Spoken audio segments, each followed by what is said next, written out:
The main event between Stipe Miocic and Jon Jones was really sad to see, and I think that we learned a lot more about Stipe Miocic from that fight than we did about Jon Jones. So in this video, I want to talk about that and where things might go from here. So if you find that you enjoy the video, please make sure to give it a like because it does help me out. Subscribe if you're not already, and there's always timestamps down in the progress bar.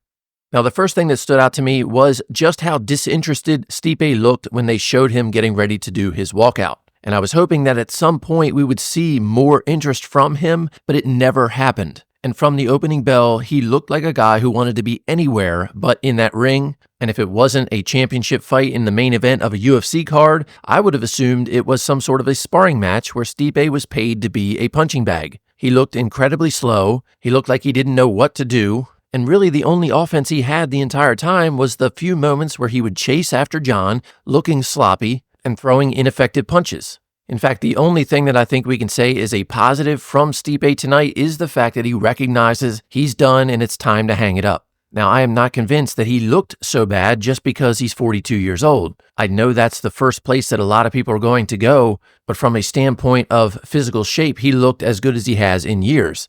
I'm much more convinced that what's actually gone for him is the mental desire to keep fighting, combined with the ring rust that comes from a several-year layoff. Now, one of the things that I was really surprised by in the post-fight commentary was how everybody was giving Jon such praise for looking great in this fight, and also suggesting that Stipe himself looked good in this fight. Because the way I see it, and the way I think a lot of other people see it as well, is that Jon just beat up on a guy who did not want to be there, and who did not display the same speed or ability that he did a few years ago.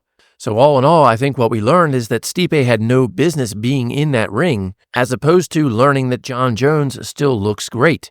I thought that Jon himself looked relatively slow. He got into some exchanges where I think he might have been in trouble had he been in there with somebody different. And I'm just not seeing how these attacks that he was landing on Stipe would fare against somebody like Tom Aspinall or even Alex Pereira. So essentially, I left more convinced than ever that Tom Aspinall would absolutely dominate in a fight with Jon. And about 2 months ago or so, I made a video talking about this fight. And like I said, now I'm more convinced than ever that what I said in that video was absolutely accurate. And I don't know how anybody at this point can say that Jon isn't ducking Tom. Just the body language and the things that he said when asked about fighting him makes it very clear that he wants nothing to do with that fight. I still think he's gunning for the Alex Pereira fight. He talked about that in the post-fight press conference.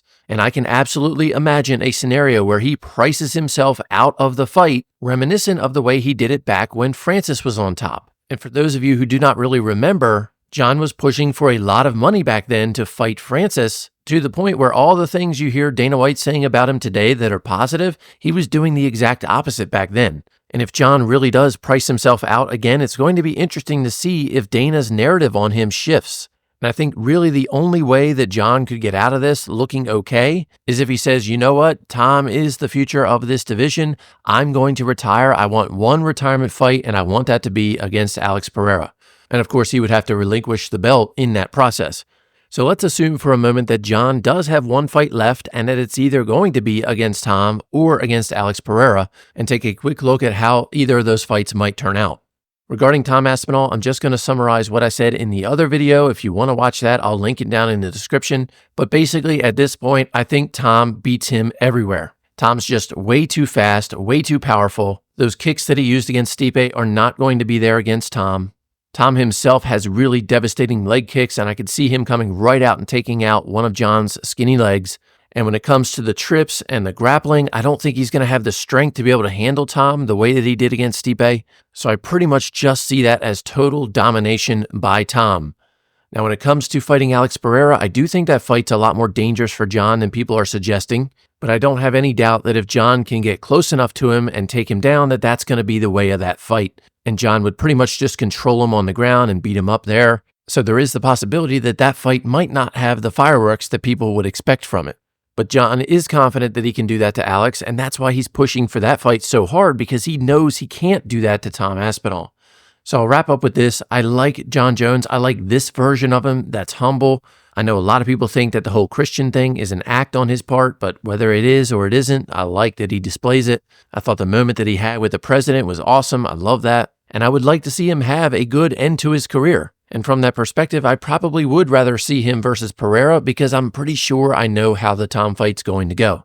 So those are my thoughts. Let me know down in the comments, what did you think about the fight with Stipe, and where do you think things are going to go from here for Jon Jones? As always, I appreciate you watching, and if you found that you enjoyed it, please give it a like and subscribe if you're not already. Thanks again, and have a great week.